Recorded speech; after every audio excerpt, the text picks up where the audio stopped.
अथ मां शैलपुत्री स्तोत्रम्। ॐ देवी शैलपुत्र्यै नमः।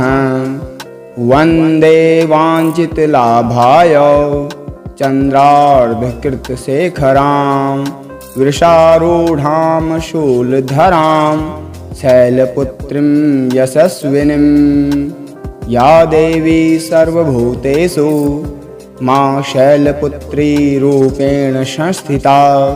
नमस्तस्यै नमस्तस्यै नमस्तस्यै नमो नमः। वन्दे वाञ्छितलाभाय चन्द्रार्धकृतशेखरां वृषारूढां शूलधरां शैलपुत्रीं यशस्विनीं। पूर्णेन्दुनिभां गौरीमूलाधार स्थितां प्रथम दुर्गातिर्नेत्रां पटाम्बरपरिधानां रत्नकिरीटानामालङ्कारभूषिता। प्रफुल्लवदना पल्लवाधरां कान्तकपोलां तुगमकुचां कमनीयालावण्यां स्नेहमुखी क्षीणमध्यां नितम्बनीं। प्रथमं दुर्गा त्वं हि भवसागरहतारिणीं। धन ऐश्वर्यदायिनी शैलपुत्री प्रणमाम्यहम्। त्रिलोकजननी त्वं हि परमानन्दप्रदीयनां। सौभाग्य आरोग्यदायिनी शैलपुत्री प्रणमाम्यहम्। चराचरेश्वरी त्वं हि महामोहविनाशिनी भुक्तिमुक्तिदायिनी शैलपुत्री प्रणमाम्यहम्। वन्दे वाञ्छितलाभाय चन्द्रार्धकृतशेखरां वृषारूढां शूलधरां शैलपुत्रीं यशस्विनीं। या देवी सर्वभूतेषु मां शैलपुत्री रूपेण संस्थिता। नमस्तस्यै नमस्तस्यै नमस्तस्यै नमो नमः। वन्दे वाञ्छितलाभाय चन्द्रार्धकृतशेखरां वृषारूढां शूलधरां शैलपुत्रीं यशस्विनीं। पूर्णेन्दुनिभां गौरीमूलाधार स्थितां प्रथम दुर्गातिर्नेत्रां पटाम्बरपरिधानां रत्नकिरीटानामालङ्कारभूषिता। प्रफुल्लवदना पल्लवाधरां कान्तकपोलां तुगमकुचां कमनीयालावण्यां स्नेहमुखी क्षीणमध्यां नितम्बनीं। प्रथमं दुर्गा त्वं हि भवसागरहतारिणीं। धन ऐश्वर्यदायिनी शैलपुत्री प्रणमाम्यहम्। त्रिलोकजननी त्वं हि परमानन्दप्रदीयनां। सौभाग्य आरोग्यदायिनी शैलपुत्री प्रणमाम्यहम्। चराचरेश्वरी त्वं हि महामोहविनाशिनी भुक्तिमुक्तिदायिनी शैलपुत्री प्रणमाम्यहम्। वन्दे वाञ्छितलाभाय चन्द्रार्धकृतशेखरां वृषारूढां शूलधरां शैलपुत्रीं यशस्विनीं। या देवी सर्वभूतेषु मां शैलपुत्री रूपेण संस्थिता। नमस्तस्यै नमस्तस्यै नमस्तस्यै नमो नमः। वन्दे वाञ्छितलाभाय चन्द्रार्धकृतशेखरां वृषारूढां शूलधरां शैलपुत्रीं यशस्विनीं। पूर्णेन्दुनिभां गौरीमूलाधार स्थितां प्रथम दुर्गातिर्नेत्रां पटाम्बरपरिधानां रत्नकिरीटानामालङ्कारभूषिता। प्रफुल्लवदना पल्लवाधरां कान्त कपोलां तुगमकुचां कमनीया लावण्यां स्नेहमुखी क्षीणमध्यां नितम्बनीं। प्रथमं दुर्गा त्वं हि भवसागरः तारिणीं धन ऐश्वर्यदायिनी शैलपुत्री प्रणमाम्यहम्। त्रिलोकजननी त्वं हि परमानन्दप्रदीयनां सौभाग्य आरोग्यदायिनी शैलपुत्री प्रणमाम्यहम्। चराचरेश्वरी त्वं हि महामोहविनाशिनी भुक्तिमुक्तिदायिनी शैलपुत्री प्रणमाम्यहम्। वन्दे वाञ्छितलाभाय चन्द्रार्धकृतशेखरां वृषारूढां शूलधरां शैलपुत्रीं यशस्विनीं। या देवी सर्वभूतेषु मां शैलपुत्री रूपेण संस्थिता नमस्तस्यै नमस्तस्यै नमस्तस्यै नमो नमः। वन्दे वाञ्छितलाभाय चन्द्रार्धकृतशेखरां वृषारूढां शूलधरां शैलपुत्रीं यशस्विनीं। पूर्णेन्दुनिभां गौरीमूलाधार स्थितां प्रथम दुर्गातिर्नेत्रां पटाम्बरपरिधानां रत्नकिरीटानामालङ्कारभूषिता प्रफुल्लवदना पल्लवाधरां कान्त कपोलां तुगमकुचां कमनीया लावण्यां स्नेहमुखी क्षीणमध्यां नितम्बनीं। प्रथमं दुर्गा त्वं हि भवसागरः तारिणीं धन ऐश्वर्यदायिनी शैलपुत्री प्रणमाम्यहम्। त्रिलोकजननी त्वं हि परमानन्दप्रदीयनां सौभाग्य आरोग्यदायिनी शैलपुत्री प्रणमाम्यहम्। चराचरेश्वरी त्वं हि महामोहविनाशिनी भुक्तिमुक्तिदायिनी शैलपुत्री प्रणमाम्यहम्। वन्दे वाञ्छितलाभाय चन्द्रार्धकृतशेखरां वृषारूढां शूलधरां शैलपुत्रीं यशस्विनीं। या देवी सर्वभूतेषु मां शैलपुत्री रूपेण संस्थिता नमस्तस्यै नमस्तस्यै नमस्तस्यै नमो नमः। वन्दे वाञ्छितलाभाय चन्द्रार्धकृतशेखरां वृषारूढां शूलधरां शैलपुत्रीं यशस्विनीं। पूर्णेन्दुनिभां गौरीमूलाधार स्थितां प्रथम दुर्गातिर्नेत्रां पटाम्बरपरिधानां रत्नकिरीटानामालङ्कारभूषिता प्रफुल्लवदना पल्लवाधरां कान्त कपोलां तुगमकुचां कमनीया लावण्यां स्नेहमुखी क्षीणमध्यां नितम्बनीं। प्रथमं दुर्गा त्वं हि भवसागरः तारिणीं धन ऐश्वर्यदायिनी शैलपुत्री प्रणमाम्यहम्। त्रिलोकजननी त्वं हि परमानन्दप्रदीयनां सौभाग्य आरोग्यदायिनी शैलपुत्री प्रणमाम्यहम्। चराचरेश्वरी त्वं हि महामोहविनाशिनी भुक्तिमुक्तिदायिनी शैलपुत्री प्रणमाम्यहम्। वन्दे वाञ्छितलाभाय चन्द्रार्धकृतशेखरां वृषारूढां शूलधरां शैलपुत्रीं यशस्विनीं। या देवी सर्वभूतेषु मां शैलपुत्री रूपेण संस्थिता। नमस्तस्यै नमस्तस्यै नमस्तस्यै नमो नमः। वन्दे वाञ्छितलाभाय चन्द्रार्धकृतशेखरां वृषारूढां शूलधरां शैलपुत्रीं यशस्विनीं।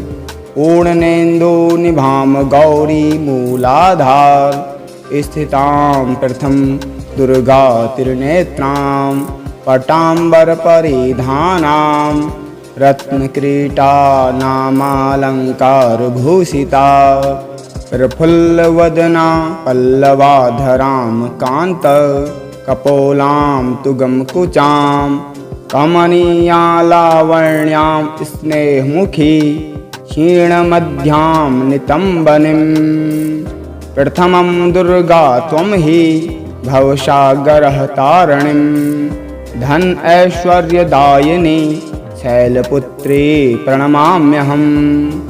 त्रिलोकजननी त्वं हि परमानन्दप्रदीयनां सौभाग्य आरोग्यदायिनी शैलपुत्री प्रणमाम्यहम्। चराचरेश्वरी त्वं हि महामोहविनाशिनी भुक्तिमुक्तिदायिनी शैलपुत्री प्रणमाम्यहम्। वन्दे वाञ्छितलाभाय चन्द्रार्धकृतशेखरां वृषारूढां शूलधरां शैलपुत्रीं यशस्विनीं। या देवी सर्वभूतेषु मां शैलपुत्री रूपेण संस्थिता। नमस्तस्यै नमस्तस्यै नमस्तस्यै नमो नमः। वन्दे वाञ्छितलाभाय चन्द्रार्धकृतशेखरां वृषारूढां शूलधरां शैलपुत्रीं यशस्विनीं। पूर्णेन्दुनिभां गौरीमूलाधार स्थितां प्रथम दुर्गातिर्नेत्रां पटाम्बरपरिधानां रत्नकिरीटानामालङ्कारभूषिता।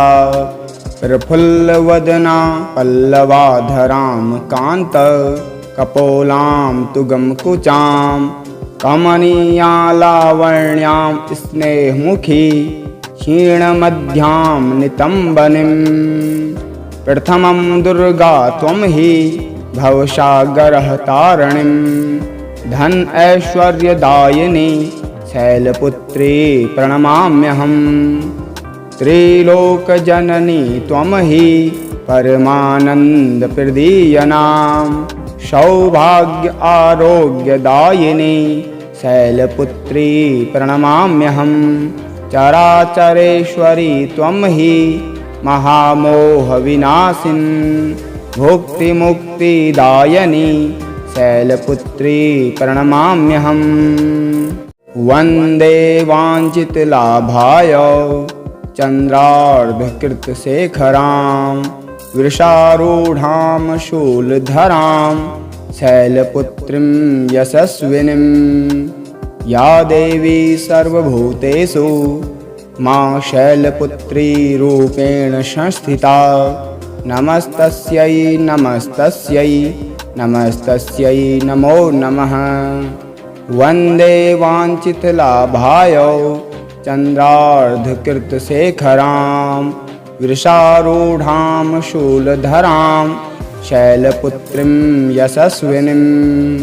पूर्णेन्दुनिभां गौरीमूलाधार स्थितां प्रथम दुर्गातिर्नेत्रां पटाम्बरपरिधानां रत्नकिरीटानामालङ्कारभूषिता। प्रफुल्लवदना पल्लवाधरां कान्तकपोलां तुगमकुचां कमनीयालावण्यां स्नेहमुखी क्षीणमध्यां नितम्बनीं। प्रथमं दुर्गा त्वं हि भवसागरहतारिणीं धन ऐश्वर्यदायिनी शैलपुत्री प्रणमाम्यहम्।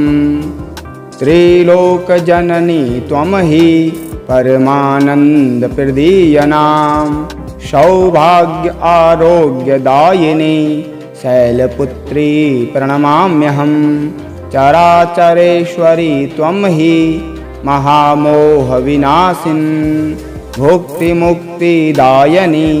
शैलपुत्री प्रणमाम्यहं वन्दे वाञ्छितलाभाय चन्द्रार्धकृतशेखरां वृषारूढां शूलधरां शैलपुत्रीं यशस्विनीं या देवी सर्वभूतेषु मां शैलपुत्री रूपेण संस्थिता नमस्तस्यै नमस्तस्यै नमस्तस्यै नमो नमः वन्दे वाञ्छितलाभाय चन्द्रार्धकृतशेखरां वृषारूढां शूलधरां शैलपुत्रीं यशस्विनीं पूर्णेन्दुनिभां गौरीमूलाधार स्थितां प्रथम दुर्गातिर्नेत्रां पटाम्बरपरिधानां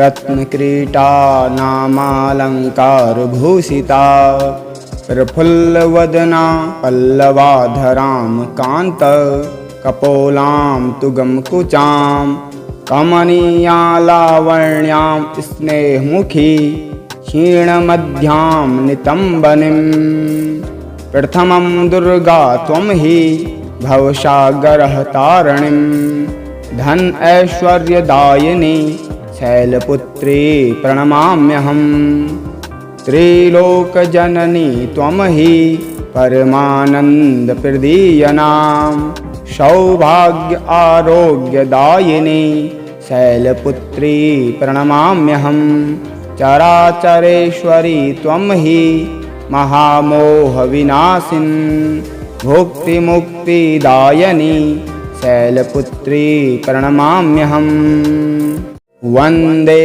वाञ्छितलाभाय चन्द्रार्धकृतशेखरां वृषारूढां शूलधरां शैलपुत्रीं यशस्विनीं या देवी सर्वभूतेषु मां शैलपुत्री रूपेण संस्थिता नमस्तस्यै नमस्तस्यै नमस्तस्यै नमो नमः वन्दे वाञ्छितलाभाय चन्द्रार्धकृतशेखरां वृषारूढां शूलधरां शैलपुत्रीं यशस्विनीं पूर्णेन्दुनिभां गौरीमूलाधार स्थितां प्रथम दुर्गातिर्नेत्रां पटाम्बरपरिधानां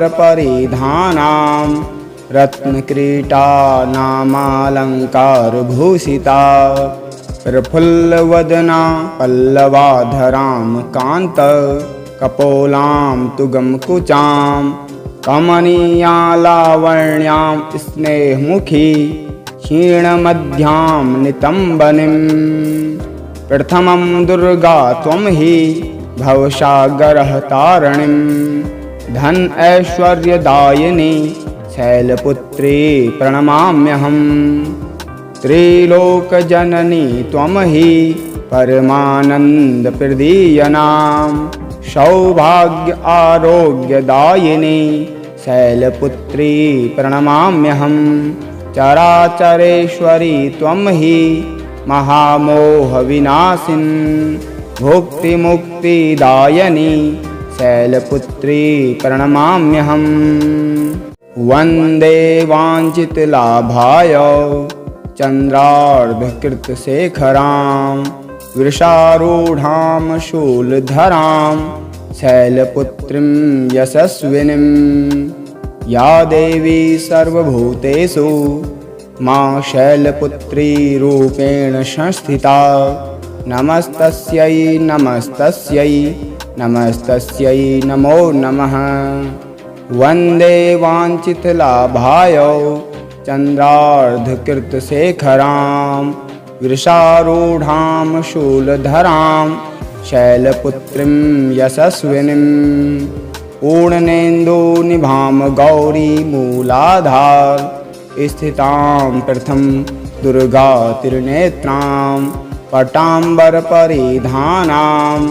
रत्नकिरीटानामालङ्कारभूषिता प्रफुल्लवदना पल्लवाधरां कान्तकपोलां तुगमकुचां कमनीयालावण्यां स्नेहमुखी क्षीणमध्यां नितम्बनीं प्रथमं दुर्गा त्वं हि भवसागरहतारिणीं धन ऐश्वर्यदायिनी शैलपुत्री प्रणमाम्यहम् त्रिलोकजननी त्वं हि परमानन्दप्रदीयनां सौभाग्य आरोग्यदायिनी शैलपुत्री प्रणमाम्यहम् चराचरेश्वरी त्वं हि महामोहविनाशिनी भुक्तिमुक्तिदायिनी शैलपुत्री प्रणमाम्यहम् वन्दे वाञ्छितलाभाय चन्द्रार्धकृतशेखरां वृषारूढां शूलधरां शैलपुत्रीं यशस्विनीं या देवी सर्वभूतेषु मां शैलपुत्री रूपेण संस्थिता नमस्तस्यै नमस्तस्यै नमस्तस्यै नमो नमः। वन्दे वाञ्छितलाभाय चन्द्रार्धकृतशेखरां वृषारूढां शूलधरां शैलपुत्रीं यशस्विनीं पूर्णेन्दुनिभां गौरीमूलाधार स्थितां प्रथम दुर्गातिर्नेत्रां पटाम्बरपरिधानां रत्नकिरीटानामालङ्कारभूषिता प्रफुल्लवदना पल्लवाधरां कान्तकपोलां तुगमकुचां कमनीयालावण्यां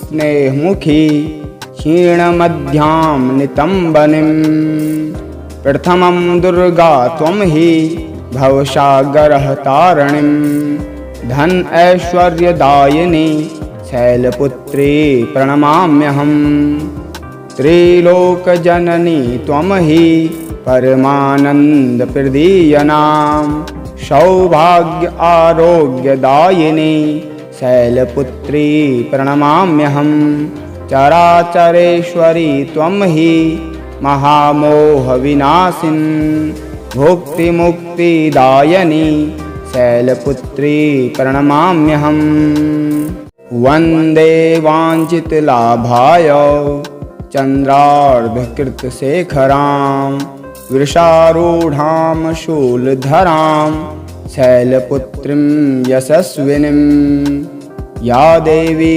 सर्वभूतेषु मां शैलपुत्री रूपेण संस्थिता नमस्तस्यै नमस्तस्यै नमस्तस्यै नमो नमः।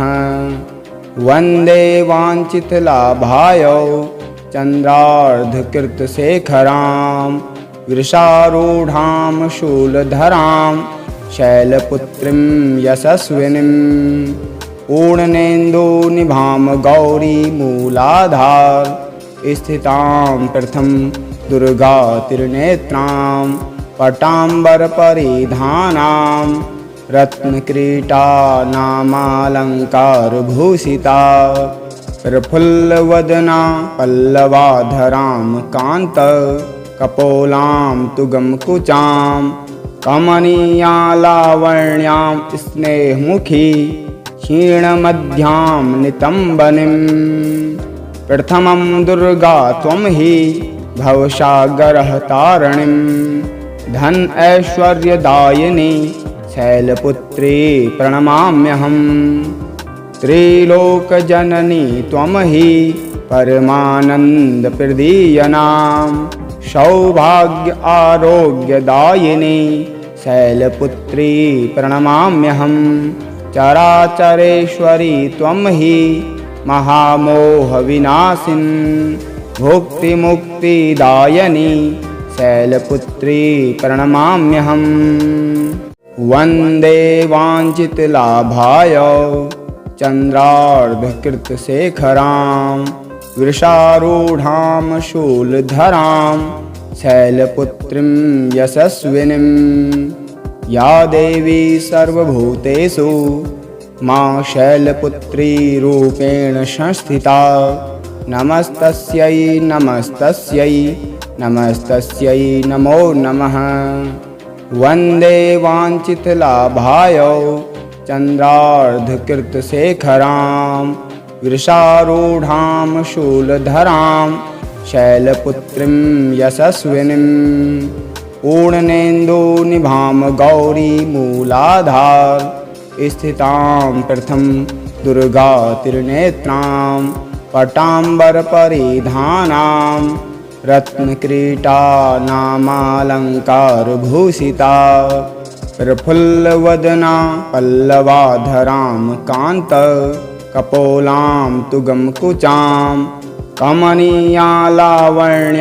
स्नेहमुखी क्षीणमध्यां नितम्बनीं प्रथमं दुर्गा त्वं हि भवसागरहतारिणीं धन ऐश्वर्यदायिनी शैलपुत्री प्रणमाम्यहम्। त्रिलोकजननी त्वं हि परमानन्दप्रदीयनां सौभाग्य आरोग्यदायिनी शैलपुत्री प्रणमाम्यहम्। चराचरेश्वरी त्वं हि महामोहविनाशिनी भुक्तिमुक्तिदायिनी शैलपुत्री प्रणमाम्यहम्। वन्दे वाञ्छितलाभाय चन्द्रार्धकृतशेखरां वृषारूढां शूलधरां शैलपुत्रीं यशस्विनीं या देवी सर्वभूतेषु मां शैलपुत्री रूपेण संस्थिता नमस्तस्यै नमस्तस्यै नमस्तस्यै नमो नमः। वन्दे वाञ्छितलाभाय चन्द्रार्धकृतशेखरां वृषारूढां शूलधरां शैलपुत्रीं यशस्विनीं पूर्णेन्दुनिभां गौरीमूलाधार स्थितां प्रथम दुर्गातिर्नेत्रां पटाम्बरपरिधानां रत्नकिरीटानामालङ्कारभूषिता प्रफुल्लवदना पल्लवाधरां कान्तकपोलां तुगमकुचां कमनीयालावण्यां स्नेहमुखी क्षीणमध्यां नितम्बनीं प्रथमं दुर्गा त्वं हि भवसागरहतारिणीं धन ऐश्वर्यदायिनी शैलपुत्री प्रणमाम्यहम्। त्रिलोकजननी त्वं हि परमानन्दप्रदीयनां सौभाग्य आरोग्यदायिनी शैलपुत्री प्रणमाम्यहम्। चराचरेश्वरी त्वं हि महामोहविनाशिनी भुक्तिमुक्तिदायिनी शैलपुत्री प्रणमाम्यहम्। वन्दे वाञ्छितलाभाय चन्द्रार्धकृतशेखरां वृषारूढां शूलधरां शैलपुत्रीं यशस्विनीं या देवी सर्वभूतेषु मां शैलपुत्री रूपेण संस्थिता नमस्तस्यै नमस्तस्यै नमस्तस्यै नमो नमः। वन्दे वाञ्छितलाभाय चन्द्रार्धकृतशेखरां वृषारूढां शूलधरां शैलपुत्रीं यशस्विनीं पूर्णेन्दुनिभां गौरीमूलाधार स्थितां प्रथम दुर्गातिर्नेत्रां पटाम्बरपरिधानां रत्नकिरीटानामालङ्कारभूषिता प्रफुल्लवदना पल्लवाधरां कान्तकपोलां तुगमकुचां कमनीयालावण्यां स्नेहमुखी क्षीणमध्यां नितम्बनीं प्रथमं दुर्गा त्वं हि भवसागरः तारिणीं धन ऐश्वर्यदायिनी शैलपुत्री प्रणमाम्यहम् त्रिलोकजननी त्वं हि परमानन्दप्रदीयनां सौभाग्य आरोग्यदायिनी शैलपुत्री प्रणमाम्यहम् चराचरेश्वरी त्वं हि महामोहविनाशिनी भुक्तिमुक्तिदायिनी शैलपुत्री प्रणमाम्यहम् वन्दे वाञ्छितलाभाय चन्द्रार्धकृतशेखरां वृषारूढां शूलधरां शैलपुत्रीं यशस्विनीं या देवी सर्वभूतेषु मां शैलपुत्री रूपेण संस्थिता नमस्तस्यै नमस्तस्यै नमस्तस्यै नमो नमः वन्दे वाञ्छितलाभाय चन्द्रार्धकृतशेखरां वृषारूढां शूलधरां शैलपुत्रीं यशस्विनीं पूर्णेन्दुनिभां गौरीमूलाधार स्थितां प्रथम दुर्गातिर्नेत्रां पटाम्बरपरिधानां रत्नकिरीटानामालङ्कारभूषिता प्रफुल्लवदना पल्लवाधरां कान्तकपोलां तुगमकुचां कमनीयालावण्यां स्नेहमुखी क्षीणमध्यां नितम्बनीं प्रथमं दुर्गा त्वं हि भवसागरः तारिणीं धन ऐश्वर्यदायिनी शैलपुत्री प्रणमाम्यहम् त्रिलोकजननी त्वं हि परमानन्दप्रदीयनां सौभाग्य आरोग्यदायिनी शैलपुत्री प्रणमाम्यहम् चराचरेश्वरी त्वं हि महामोहविनाशिनी भुक्तिमुक्तिदायिनी शैलपुत्री प्रणमाम्यहम् वन्दे वाञ्छितलाभाय चन्द्रार्धकृतशेखरां वृषारूढां शूलधरां शैलपुत्रीं यशस्विनीं या देवी सर्वभूतेषु मां शैलपुत्री रूपेण संस्थिता नमस्तस्यै नमस्तस्यै नमस्तस्यै नमो नमः वन्दे वाञ्छितलाभाय चन्द्रार्धकृतशेखरां वृषारूढां शूलधरां शैलपुत्रीं यशस्विनीं पूर्णेन्दुनिभां गौरीमूलाधार स्थितां प्रथम दुर्गातिर्नेत्रां पटाम्बरपरिधानां रत्नकिरीटानामालङ्कारभूषिता प्रफुल्लवदना पल्लवाधरां कान्तकपोलां तुगमकुचां कमनीयालावण्यां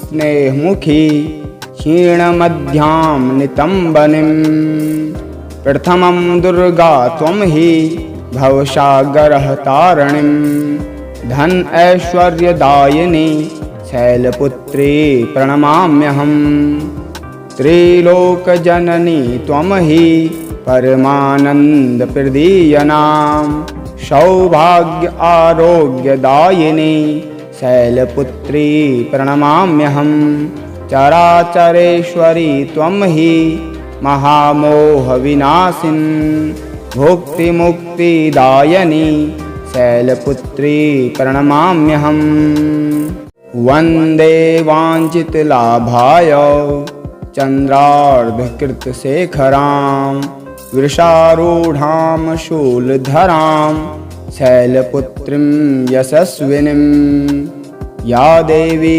सर्वभूतेषु मां शैलपुत्री रूपेण संस्थिता नमस्तस्यै नमस्तस्यै नमस्तस्यै नमो नमः वन्दे वाञ्छितलाभाय चन्द्रार्धकृतशेखरां वृषारूढां शूलधरां शैलपुत्रीं यशस्विनीं पूर्णेन्दुनिभां गौरीमूलाधार स्थितां प्रथम दुर्गातिर्नेत्रां पटाम्बरपरिधानां रत्नकिरीटानामालङ्कारभूषिता प्रफुल्लवदना पल्लवाधरां कान्त कपोलां तुगमकुचां कमनीयालावण्यां स्नेहमुखी क्षीणमध्यां नितम्बनीं प्रथमं दुर्गा त्वं हि भवसागरहतारिणीं धन ऐश्वर्यदायिनी शैलपुत्री प्रणमाम्यहम् त्रिलोकजननी त्वं हि परमानन्दप्रदीयनां सौभाग्य आरोग्यदायिनी शैलपुत्री प्रणमाम्यहम् चराचरेश्वरी त्वं हि महामोहविनाशिनी भुक्तिमुक्तिदायिनी शैलपुत्री प्रणमाम्यहम् वन्दे वाञ्छितलाभाय चन्द्रार्धकृतशेखरां वृषारूढां शूलधरां शैलपुत्रीं यशस्विनीं या देवी सर्वभूतेषु मां शैलपुत्री रूपेण संस्थिता नमस्तस्यै नमस्तस्यै नमस्तस्यै नमो नमः। वन्दे वाञ्छितलाभाय चन्द्रार्धकृतशेखरां वृषारूढां शूलधरां शैलपुत्रीं यशस्विनीं पूर्णेन्दुनिभां गौरीमूलाधार स्थितां प्रथम दुर्गातिर्नेत्रां पटाम्बरपरिधानां रत्नकिरीटानामालङ्कारभूषिता प्रफुल्लवदना पल्लवाधरां कान्त कपोलां तुगमकुचां कमनीयालावण्यां स्नेहमुखी क्षीणमध्यां नितम्बनीं प्रथमं दुर्गा त्वं हि भवसागरहतारिणीं धन ऐश्वर्यदायिनी शैलपुत्री प्रणमाम्यहम् त्रिलोकजननी त्वं हि परमानन्दप्रदीयनां सौभाग्य आरोग्यदायिनी शैलपुत्री प्रणमाम्यहम् चराचरेश्वरी त्वं हि महामोहविनाशिनी भुक्तिमुक्तिदायिनी शैलपुत्री प्रणमाम्यहम् वन्दे वाञ्छितलाभाय चन्द्रार्धकृतशेखरां वृषारूढां शूलधरां शैलपुत्रीं यशस्विनीं या देवी सर्वभूतेषु मां शैलपुत्री रूपेण संस्थिता नमस्तस्यै नमस्तस्यै नमस्तस्यै नमो नमः। वन्दे वाञ्छितलाभाय चन्द्रार्धकृतशेखरां वृषारूढां शूलधरां शैलपुत्रीं यशस्विनीं पूर्णेन्दुनिभां गौरीमूलाधार स्थितां प्रथम दुर्गातिर्नेत्रां पटाम्बरपरिधानां रत्नकिरीटानामालङ्कारभूषिता प्रफुल्लवदना पल्लवाधरां कान्त कपोलां तुगमकुचां कमनीयालावण्यां स्नेहमुखी क्षीणमध्यां नितम्बनीं प्रथमं दुर्गा त्वं हि भवसागरहतारिणीं धन ऐश्वर्यदायिनी शैलपुत्री प्रणमाम्यहम् त्रिलोकजननी त्वं हि परमानन्दप्रदीयनां सौभाग्य आरोग्यदायिनी शैलपुत्री प्रणमाम्यहम् चराचरेश्वरी त्वं हि महामोहविनाशिनी भुक्तिमुक्तिदायिनी शैलपुत्री प्रणमाम्यहम्।